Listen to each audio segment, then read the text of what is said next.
Coming up on this week's edition of NCBA's Cattlemen to Cattlemen. We've got the facts on beef industry sustainability and the positive role agriculture plays in addressing climate concerns, plus valuable insights on the cattle markets from the experts at CattleFax. And now, NCBA's Cattlemen to Cattlemen. Hello and welcome to NCBA's Cattlemen to Cattlemen. I'm Kate Maher. Over the past several weeks, there's been a lot of conversations in both the consumer and political spaces about beef's role in climate change. From Microsoft founder Bill Gates calling for countries to eat 100% synthetic beef, to the governor of Colorado pushing for a meat-free day in March. Beef is being painted as something that should be eliminated to help solve global climate issues. Now, as cattle producers, we know this isn't accurate. And today we want to give you some valuable information to help battle these lies. Here to talk more about this and other topics is the CEO of the National Cattlemen's Beef Association, Colin Woodall. Colin, thanks for being here. Good to be with you, Kate. So talk about the press that beef's been getting and maybe NCBA's response to it. Well, you mentioned Bill Gates, and he is the one that everybody's talking about right now because he did come out and he attacked us. And of course, producers are asking, well, wait a minute, that's a little disingenuous from somebody who's one of the largest landowners in the country. And I know we've had a lot of people call and ask me, all we wish is we had a Microsoft computer that would actually work every time you turned it on. But also to say, spend a little less time worrying about us and worry about the landfills across this country that are full of your products that have been ditched. So I think that that we have to keep that in mind. Also, we have to keep in mind that he's one of the biggest investors in some of these fake meat companies. So it's self-serving, it's going to help him sell the book, but it did give us a great opportunity to come out and try to set the record straight that we are a part of the solution here. We are not part of the problem, and we have a track record of improving our stewardship, not only of our animals, but of the soil, the air, the land, and the water. Yeah, so it really is a huge opportunity for cattle producers. What can we do? What we can do is we can take advantage of the fact that consumers are interested in what's going on. One of the things that came from the COVID pandemic is people were at home, they had more time to think about where their food comes from, and they were interested. So if they're interested, let's tell our story. We've talked about telling our story for years, and that's great if people are willing to listen, and not all the times are people willing to listen. We finally have a consumer that wants to know more details. So let's fill that void with our facts, because the other voids are going to be filled with the misinformation. So it's given us a great opportunity that we're already capitalizing on, and some of it, of course, is in the form of working with the new administration. Yeah, you mentioned that new administration. They've made climate change a top issue for them, but we've got great opportunity to have a good relationship with them on this front. One thing that all of our viewers need to understand is that we have a unique opportunity, and the door has been opened to us by President Biden and his administration to come to the table, to be considered part of the solution, not part of the problem. We haven't always had that opportunity in the government arena. So the fact that they recognize that we are important on several different levels, one, I think, is a victory. And they're already talking about how, as they move forward with their climate agenda, that cattle producers are at the table. That's at the table with the president, at the table with USDA, and at the table at EPA. We're already taking advantage of that, working with their teams, getting our facts, getting our background information to them, and so far it's been a really good opportunity. Yeah, speaking of the Biden administration, he gave us a familiar face back at USDA. Tom Vilsack's back as Secretary of Ag. What's opportunity there? The opportunity for us is the fact that we don't have to start from scratch with Secretary Vilsack. He had 8 years to really learn the ins and outs of the cattle business and to understand who NCBA is.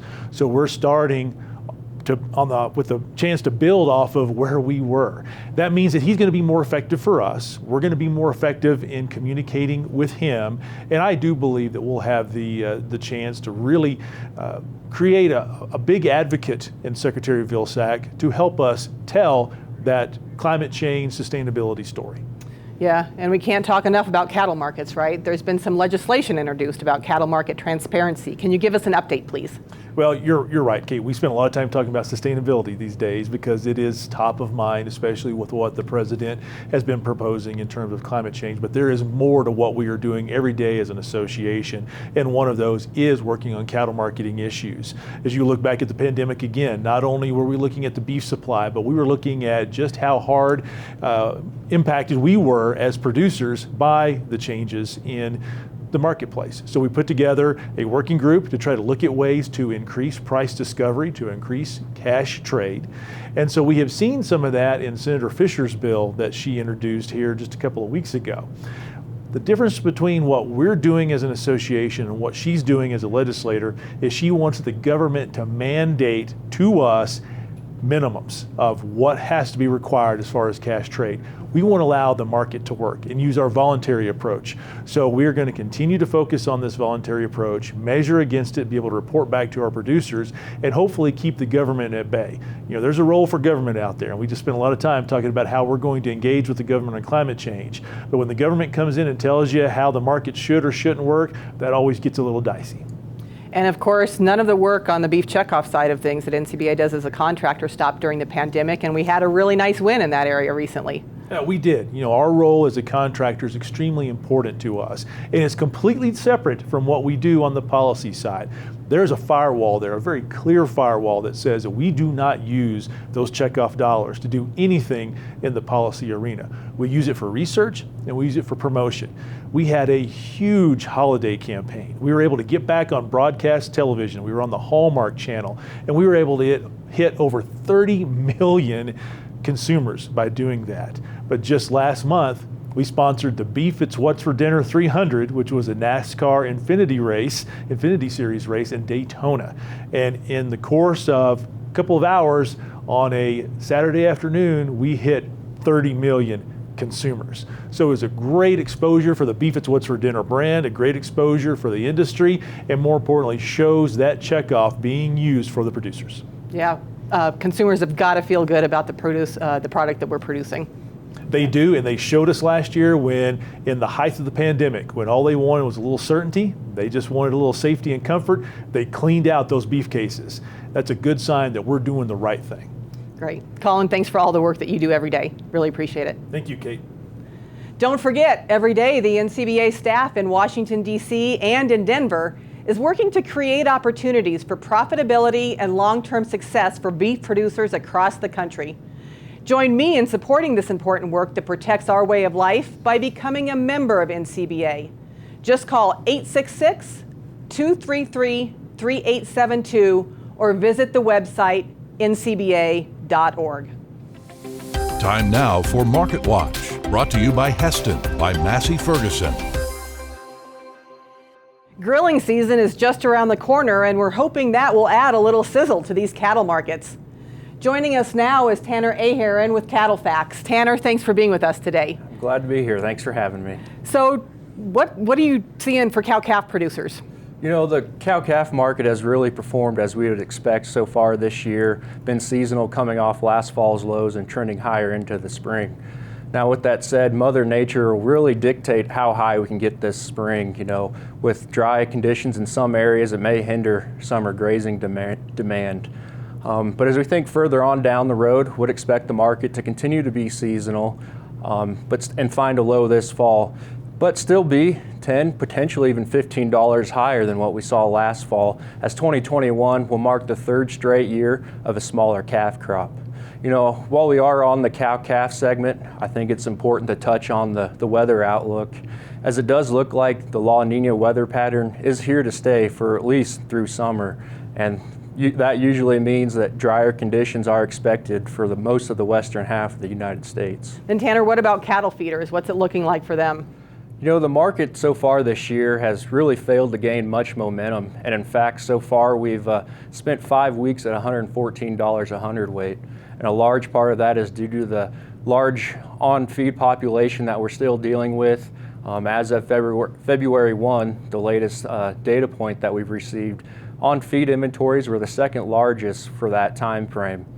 You know, a lot of that goes back to the placement pattern that we saw last summer and fall. and that has really kept the market pretty stagnant up to this point.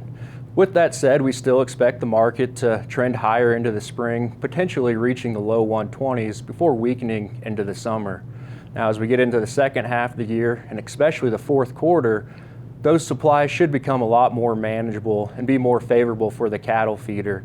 And as a result, the market should have a strong recovery and likely put in our cash highs for the year sometime in those last few months.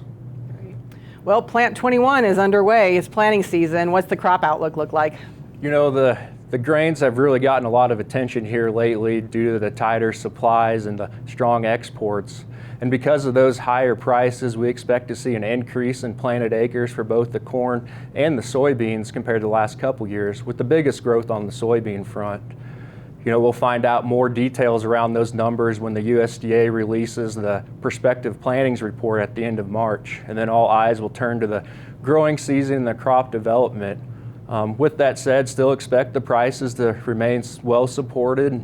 As a result, that'll be increased cost of gains for the cattle feeder, and for those cow-calf and stocker operators, that'll keep those markets in check to some degree. Yeah. Well, it's also time to fire up grills. What does that mean for beef demand?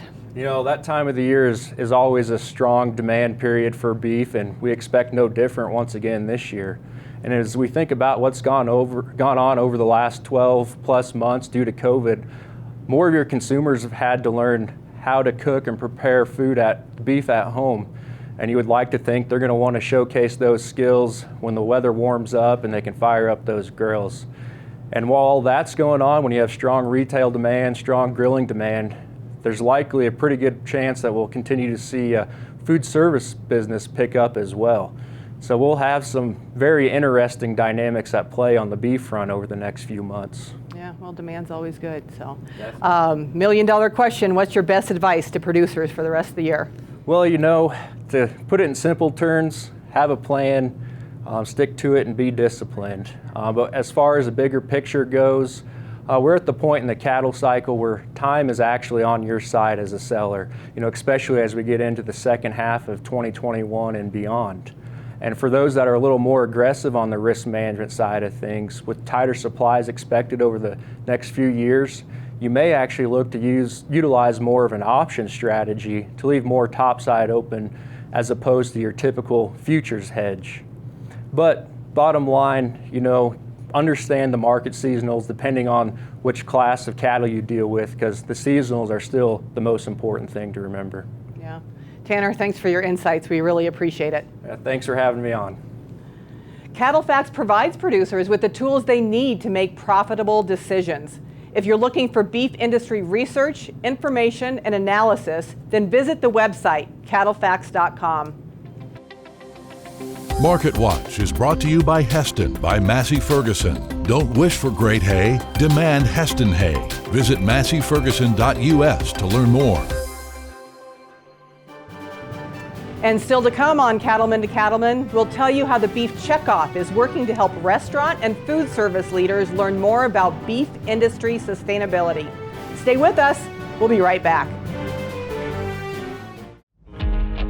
Join Maddox Cattle Company for their Maternalizer bred cow sale on Wednesday, April 14th at Ogallala Livestock Auction. Selling over 625 head, including 520 5 to 7-year-old cows and 110 first calf heifers. Also offering 15 elite 2-year-old bulls ready to go to work. Maddox Cattle Company Maternalizer composite females emphasize maternal predictability and heterosis. The females are designed to graze year-round with minimal inputs. Don't miss the Maddox Cattle Company Maternalizer bred cow sale on April 14th. For a video of sale offerings and more, visit MaddoxCattleCompany.com. Grass is the center of our universe.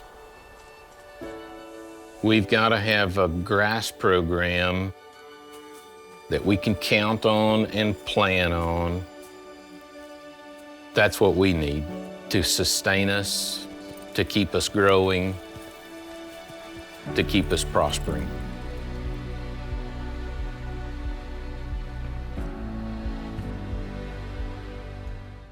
Are you concerned about the impact government policies could have on your cattle business? One way to make your voice heard in Washington is by joining NCBA. When you join, you'll have access to key policy updates and insights from Beltway Beef. It's the best way to hear directly from NCBA's DC team. Beltway Beef provides valuable policy information, and it's free for NCBA members. Stay in touch with Beltway Beef. Join now at ncba.org.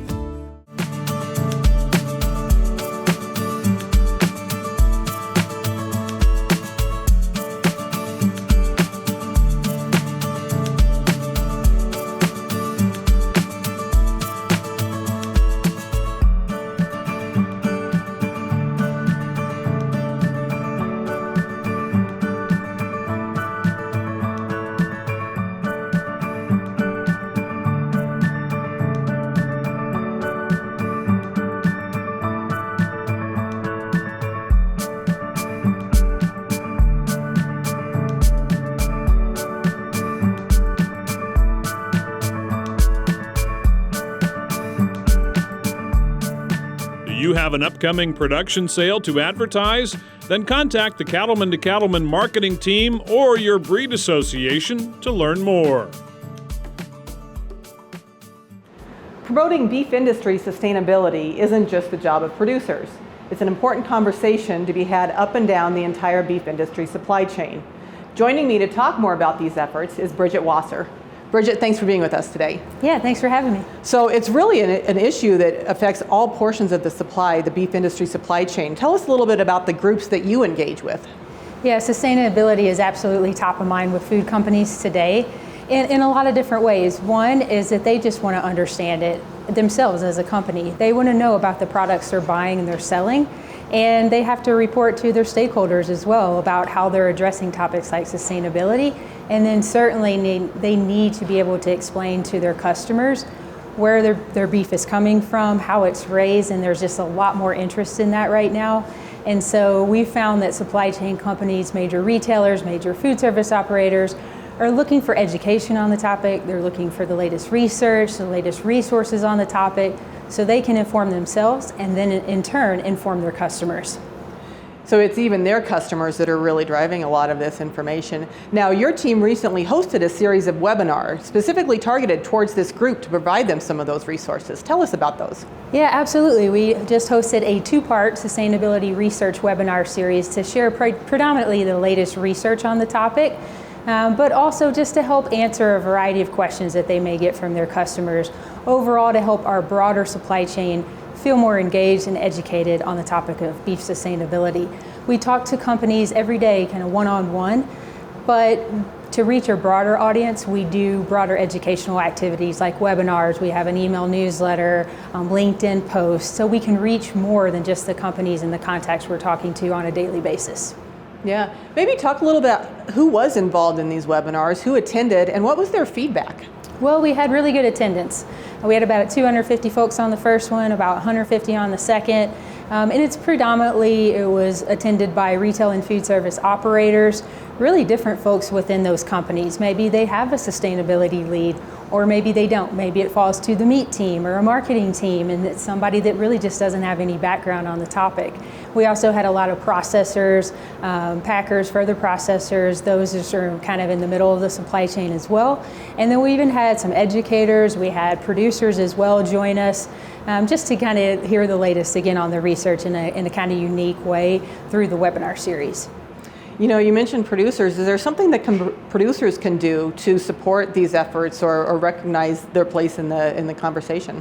Well, I think one of it is just to continue to tell their story, to try to get their stories out there of all the great things that they're doing on their operations to make this industry sustainable. That's a story that's been very well received by the supply chain and I think by consumers as well. We know it's done differently from state to state and operation to operation, but then there's a unique story for everyone to tell. And I would say folks are really receptive to it right now, particularly with our supply chain audience. And telling that story and getting out in front of it and being proud about the actions that they take every day is something that's really going to resonate. And ultimately, we hope sell more beef into the future as well. So if producers wanted to hear these webinars that you put out to see what kind of information and resources that maybe they can take advantage of, how would they do that? Well, it's pretty easy. We recorded the webinars and they are both available on beefitswhatsfordinner.com. Just go to the Raising Beef section. You can find a lot of information about sustainability, research articles, consumer-focused articles, and then we also have the recordings of these webinars there as well for folks to watch into the future.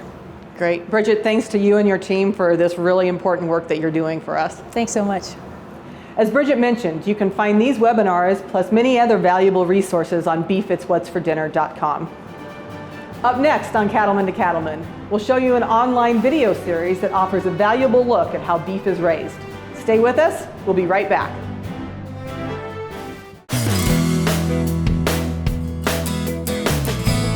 Take advantage of the very best in Hereford genetics with the Sandhill Farms Bull and Female Sale, Saturday, March 27th.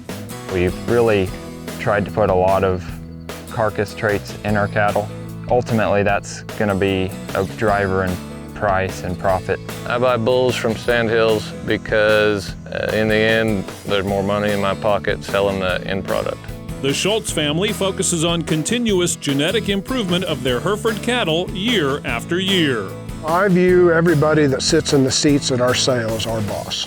We want our genetics to get better every year. We've got to make the next set of bulls that the customer comes to purchase genetically better than the ones before.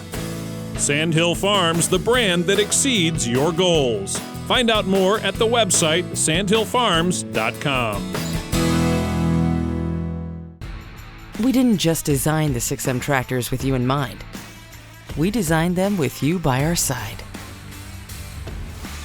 The new 6M tractors from John Deere, reimagined by you for you. With improved visibility, better maneuverability, and more ways to customize, so you get everything you need and nothing you don't. Experience the new 6M at your local John Deere dealer.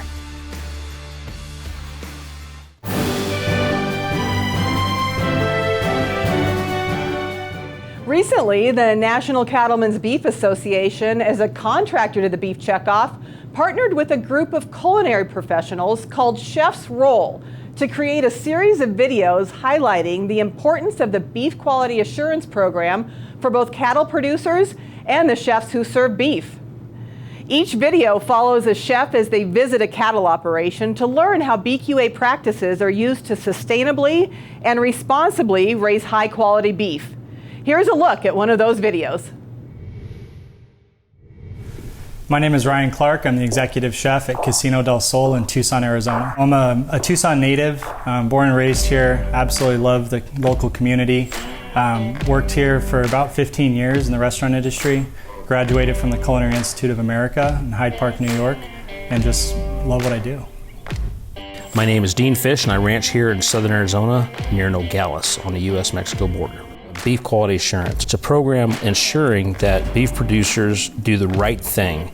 And by the right thing is taking care of the health and welfare of their livestock and being part of producing a safe, wholesome beef product. Our signature dish is a dry-aged bone-in ribeye, and there's a reason it's one of our top sellers. We lightly rub local whiskey and then let it dry-age for 35 days. The intensity of the dry-age concentrates the flavor, makes the beef taste more flavorful, more tender, and more luxurious. The bone-in steak is cooked over cast iron heat, which creates a deep and even caramelized exterior. We finish the dish by basting the steak with an aromatic butter. The overused term farm to table is making a transition to chef to farm or chef to ranch. I think it's important that chefs visit the makers that they work with and see all the hard work firsthand. And my favorite part about touring the ranch was seeing the relationship that Dean has with the livestock. You can tell his passion and the care he has for the cattle go above and beyond. It's quite an amazing experience to see all the hard work on the ranch that brings beef to our tables at home and into our restaurants. Being a farmer rancher means that we have a responsibility to properly care for the livestock and the natural resources that we raise those livestock on. A chef to me it's a responsible position. You know, you're cooking for the public, and a lot of chefs don't think about nutrition, but we want to make sure that we're really fueling our bodies. Beef, it's what's for dinner. And joining us now to share the behind-the-scenes story of his time spent with Chef Ryan Clark is Arizona rancher Dean Fish. Dean, first of all, tell us about that cowboy ribeye that the chef cooked up. It looks like it was a steak to remember. Oh my goodness, that was probably the best piece of meat that I've had ever. And so it was really kind of cool to see behind the scenes, step by step, of how he created that. I think sometimes, even myself being a beef producer as a consumer, I probably take for granted some of the efforts that go into, that presentation and all the different flavors and all the different things that chef kind of put together there. What was it like working with Chef Ryan Clark to create this video? Oh my goodness, it was a really, really great experience.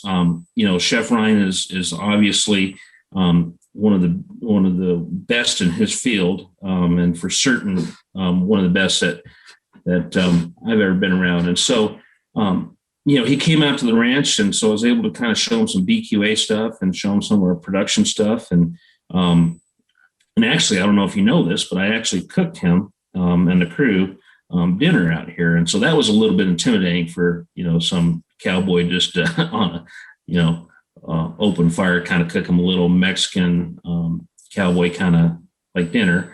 But anyway, he was very, very gracious. He had a lot of good questions, had a lot of, and so hopefully we gave him some good insight on how that beef is raised. And then he was so welcoming and so, he was such a good communicator. He talked about, every step and, how he selects the beef that he uses, how he prepares it, all of the different steps there. So pretty neat. I guess one of the big realizations for me, or one of the big eye-opening things for me, was the amount of creativity, that the chef was able to demonstrate in that particular dish. Dean, what do you think Chef Ryan's biggest takeaway was in terms of beef production? I think we were able to show him that, I think we fight a lot of the misconceptions about, how all cattle are produced. And so for him to see that we had an ethic of stewardship, not only for the land and the natural resources and the environment, but for those cattle and how those cattle were handled and raised and so forth. And so I was able to get him on a horse and show him kind of some cattle handling stuff that, Kurt and Ron, our stock and ship and stewardship clinicians, would be proud of, and, kind of demonstrate some different ways of doing stuff. And so I think his biggest takeaway, I think, was how we truly cared for the land and the cattle as well, and their well-being. What kind of reaction have you heard from consumers or from your fellow producers in your area about this video?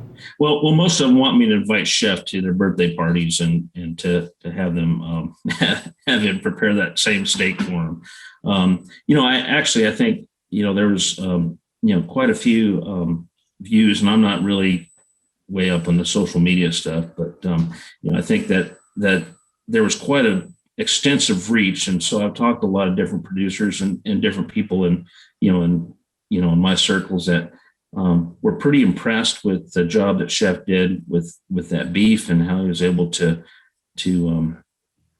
explain step by step how important, that good quality protein, starting out with a good quality piece of meat first is, and so forth. So I think, overall, and again, in my circles, was pretty positive reaction. And I think based on, what other people told me, that it was a well received, good PR for our industry, good representation of our industry. Then what value is there in the beef checkoff funding projects like this? Well, I think we are combating, the fact that there's a lot of people that maybe don't agree with our lifestyle, or just don't know about our lifestyle and the stewardship and the ethics of that stewardship that we have for the land and the livestock. And so I think anything that the beef checkoff can do to help promote that and help bring some of that enlightenment around to people. I've always said, and I truly believe this, that I think a lot of people like to eat beef. I think there's a lot of information out there that maybe is contrary to that. But I think if we give people permission to feel good about eating beef, I think we're doing a good job. And I think that the beef checkoff plays an important role in that, in helping them understand that we're taking good care of these land and cattle, and producing a safe and wholesome, healthy product. Thanks, Dean, for your good work and for your time. Want to watch the rest of these videos or learn about some of the other great ways checkoff dollars are being used to increase beef demand? Then visit the Beef It's What's for Dinner website. There you'll also find information you can use to talk to consumers about the value of beef. Still ahead on Cattlemen to Cattlemen, we'll take you to Kansas for a look at a family seed stock operation that's committed to providing the best genetics for its customers. Stay with us. We'll be right back. Now a BQA tip from the Beef Quality Assurance Program. It's really important for cattle producers to assess their cattle handling, and National BQA has a tool to do that. No matter if you're a feedlot or a cow-calf producer, they have a National BQA assessment manual that helps you identify some handling issues that you may have when processing cattle through a chute. So if you can process at least 100 head and mark every time an animal slips when they come out of the chute, if they vocalize in the chute before a procedure, if they run when they exit the chute, use an electric prod on cattle, all of those situations indicate that we have some area and room for improvement when we're handling cattle during processing. So BQA's assessment guide helps you go through and look for those components that you would like to mark down when you're processing cattle to make sure that you can make improvements where necessary or continue doing good work where you see that things are going extremely well. Find out more about beef quality assurance at bqa.org.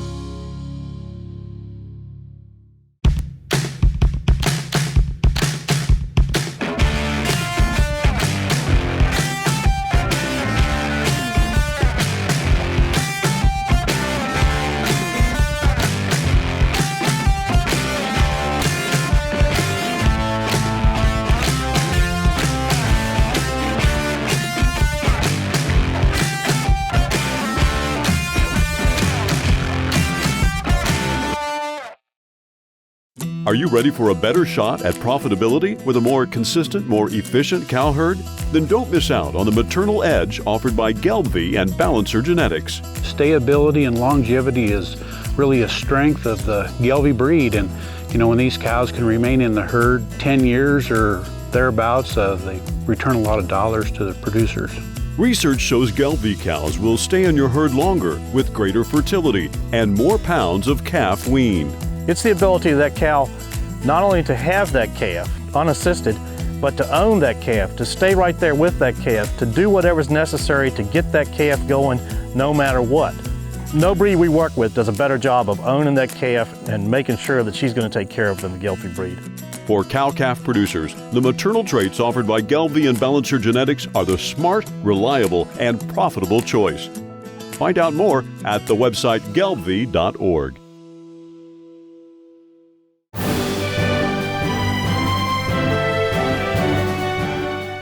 Each breeding season, producers are looking for the genetics that will allow them to be more profitable. Cattlemen to Cattlemen reporter Brian Baxter visits an award-winning family Hereford operation that focuses on breeding bulls that will add value to its customers. Haviland, Kansas has been home to 7 generations of the Schultz family since 1869, when Kevin's ancestors homesteaded. A lot of people don't realize why we call it Sandhill Farms until they show up to visit. And we're based on a real sandy, loam hillside. Someday, hopefully, when we're all, sitting around the table in heaven, I'm going to ask my ancestors why they parked here. It has its advantages, and one of them is our soil doesn't compact that much. So we can use the sandhill grass in the summer and the wheat pasture in the winter.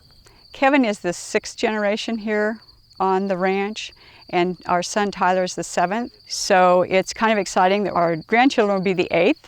When Kevin and Vera returned to the operation after graduating from Kansas State University, they began building a registered Hereford cow herd.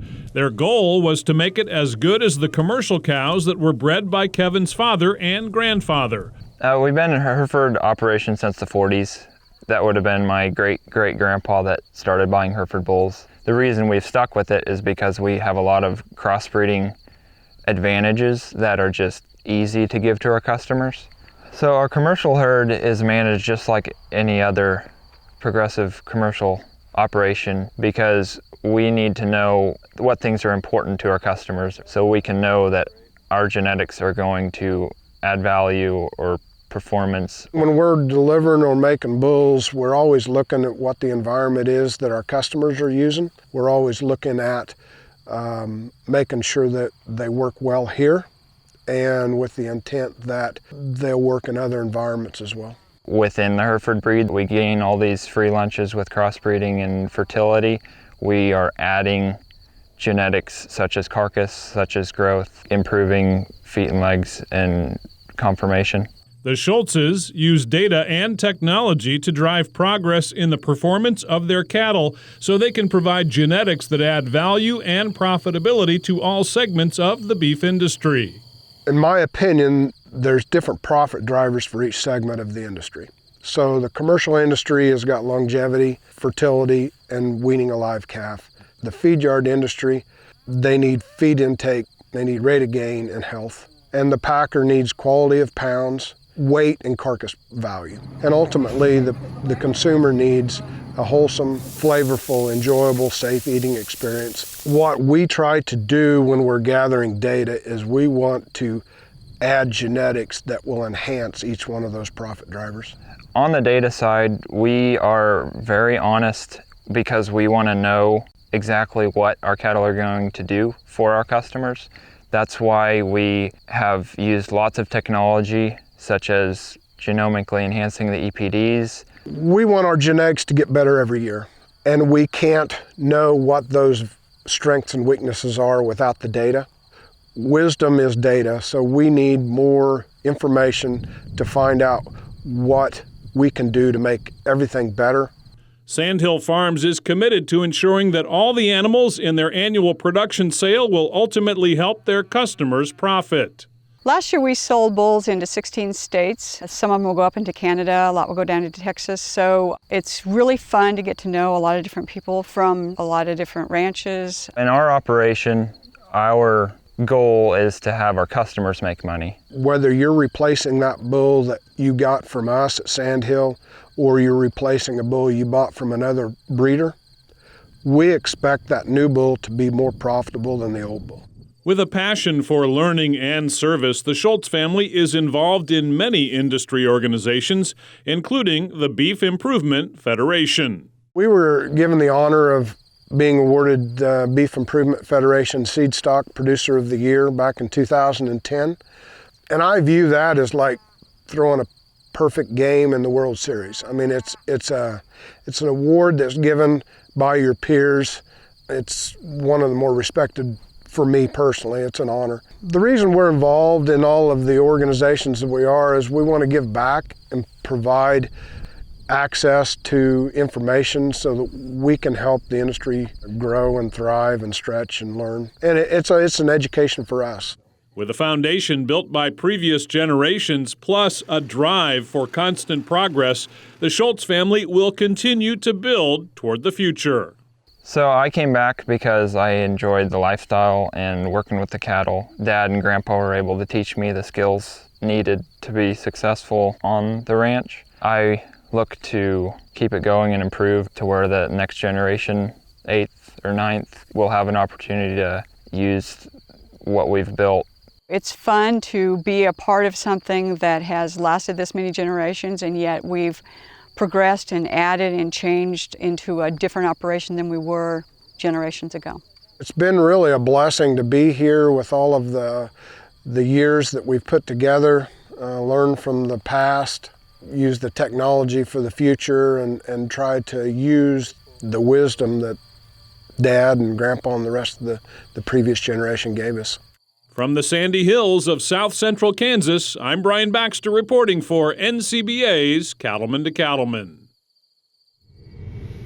To learn more about Sandhill Farms genetics and request a catalog to their upcoming annual sale, visit their website, sandhillfarms.com.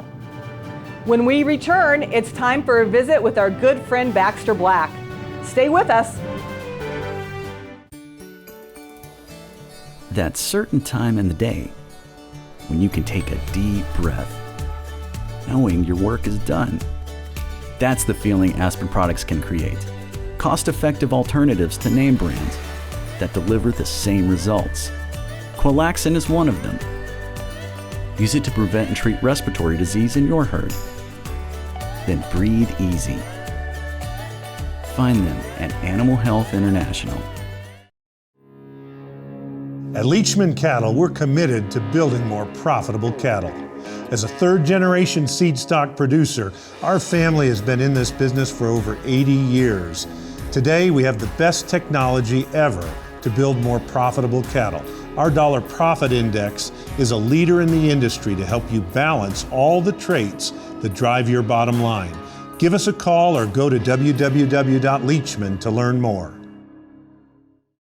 We know you're up before the dawn because the cattle rise before the sun. And you spend long hours in the saddle because the herd isn't always over the next rise.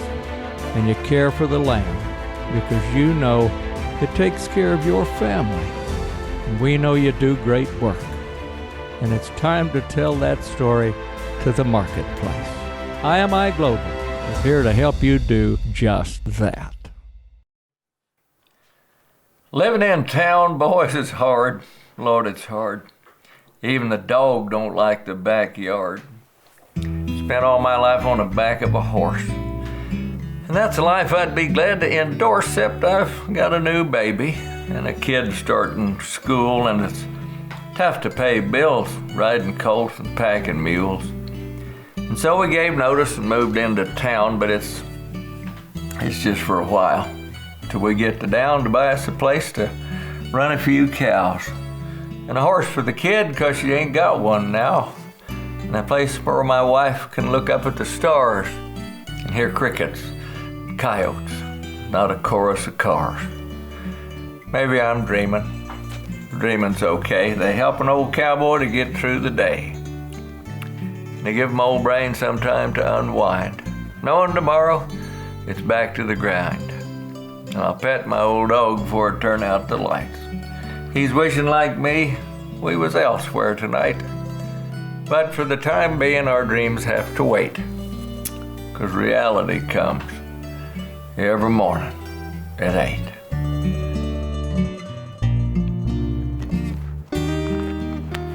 He used to break horses. He used to herd sheep, and he worked in a feedlot a while. And he grew up a dreaming he'd buy him a ranch and raise horses and cattle in style. But time pulled a fast one. Life took a turn. Dreams pulled the wool over his eyes, 'cause it takes more than wishing and working all day to buy you a ranch and survive. So now he sells saddles or vaccine or seed or writes for the Livestock Gazette, doing whatever it takes to stay close to the land that he'll never get. In ag economics or ranch real estate, in his hat and his boots and his gloves, collecting his check as he goes down the road from the folks that he wishes he was. But he knows he's lucky to just have a job that lets him stay close to his roots. He may never own the ranch of his dreams, but at least he can pay for his boots. This is Baxter Black from out there.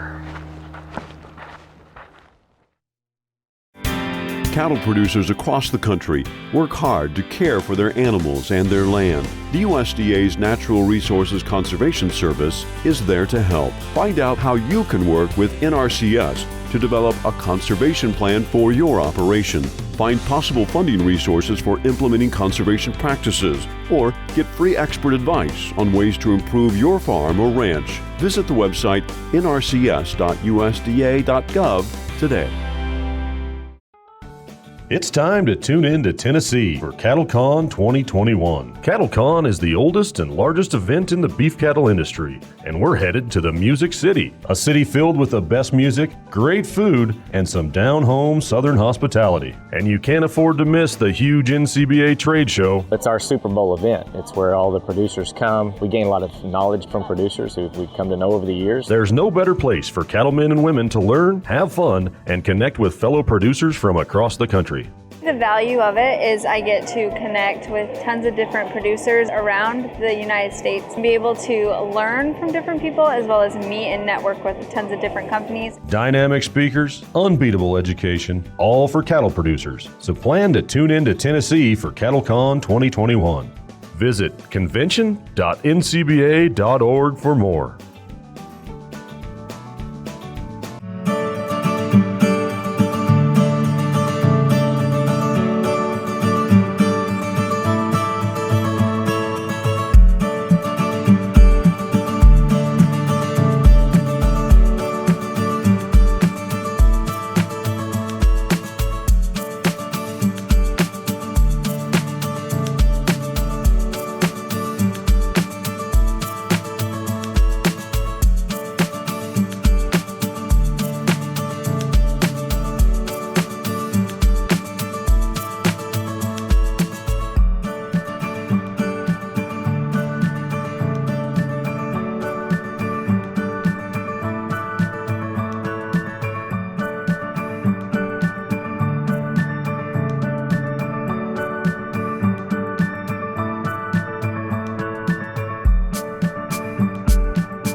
You have an upcoming production sale to advertise? Then contact the Cattlemen to Cattlemen marketing team or your breed association to learn more.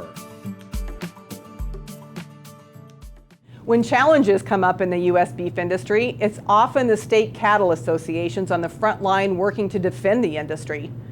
NCBA applauds and supports these efforts. One person who knows this firsthand is Terry Fankhauser, Executive Vice President of the Colorado Cattlemen's Association. Here's Terry with an update on one pressing issue. So the Colorado Cattlemen's Association and a number of livestock organizations reacted to a statement by our administration. It wasn't the first statement. We see many of these issues across the country. It's especially poignant in Colorado because the most recent situation was to remove beef out of your diet, remove all proteins out of your diet derived from animals for many reasons that are not true and accurate and don't bear repeating in most cases. When an association like ours and an industry like ours is faced with these issues, we have to respond. And we depend heavily on the partnership we have with other organizations in Colorado, but also nationally.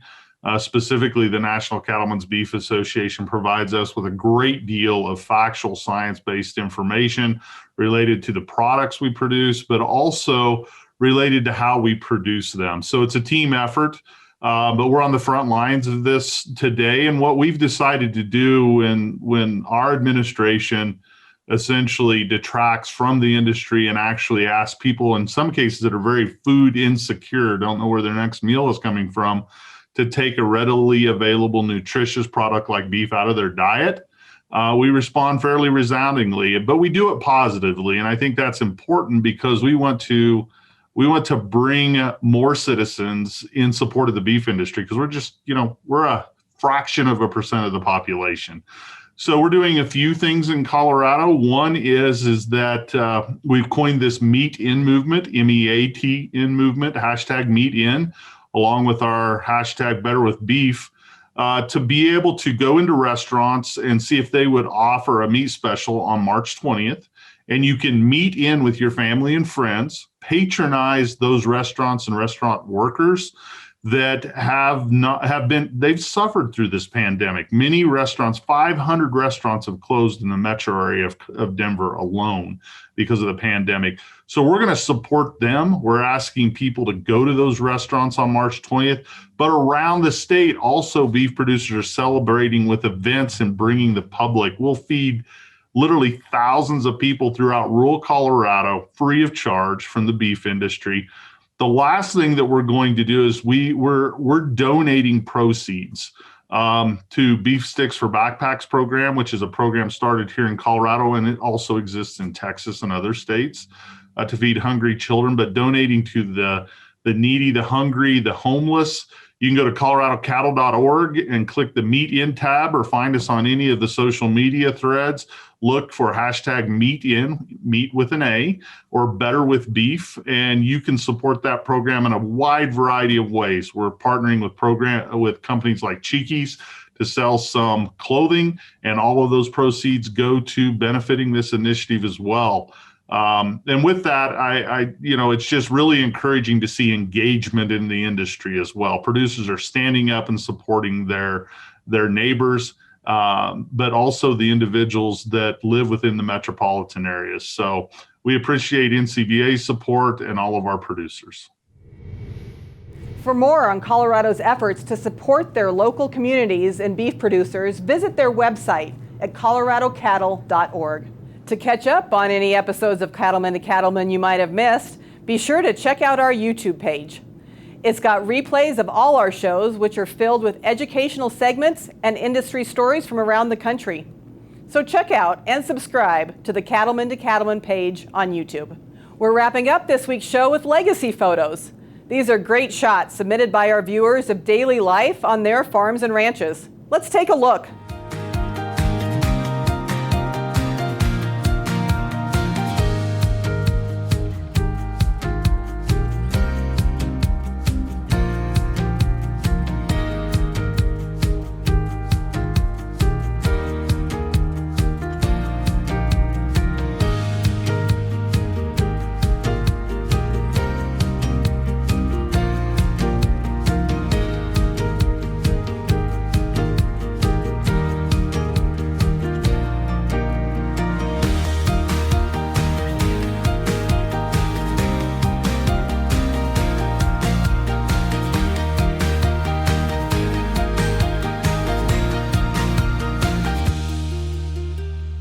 Do you want to see your photo on Cattlemen to Cattlemen?